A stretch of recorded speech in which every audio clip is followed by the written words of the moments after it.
네, 2년 전 경북 포항 지진 아직 생생하게 기억하시는 분들 많으실 겁니다. 그런데 이 지진이 인근 지열발전소 때문이라는 분석이 나왔습니다. 천재지변이 아니라 인재였다는 얘기인데 자세한 소식 안지혜 기자 연결해서 알아보겠습니다.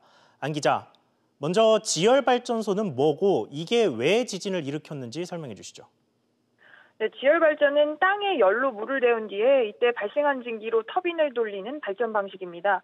이렇게 전기를 생산하려면 땅을 4에서 5km 정도로 깊게 파고 또 지하에 물을 넣고 빼는 과정을 여러 번 반복해야 됩니다. 이런 지열발전이 지난 2017년 11월 규모 5.4의 경북 포항 지진을 촉발했다는 결론이 나왔습니다.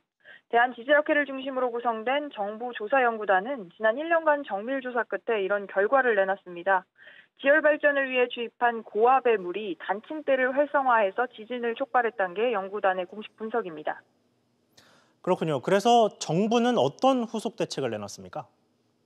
정부는 조사단의 연구 결과를 받아들인다면서 포항 지열발전소 사업을 영구 중단하기로 했습니다. 또 부지 선정의 적정성 등 이 사업의 진행 과정에 대해서도 면밀히 조사할 계획입니다. 네, 그런 사업 중단이야 당연한 일이고 피해자들이 국가로부터 배상을 받을 근거도 생긴 거 아닙니까? 우선은 법원 판결을 지켜봐야 될 것 같습니다. 당시 지진으로 118명의 부상자가 생겼고 또 845억 원의 공식 재산 피해가 났는데요.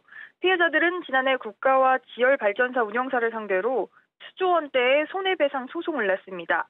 이와 관련해서 정승일 산업통상자원부 차관은 법원 판결에 따르겠다면서도 정부와 기업 중 누가 배상을 해야 하는지는 추후 협의해야 할 문제라고 밝혔습니다.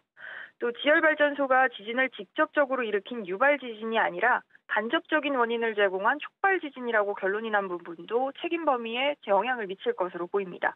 지금까지 보도국에서 전해드렸습니다.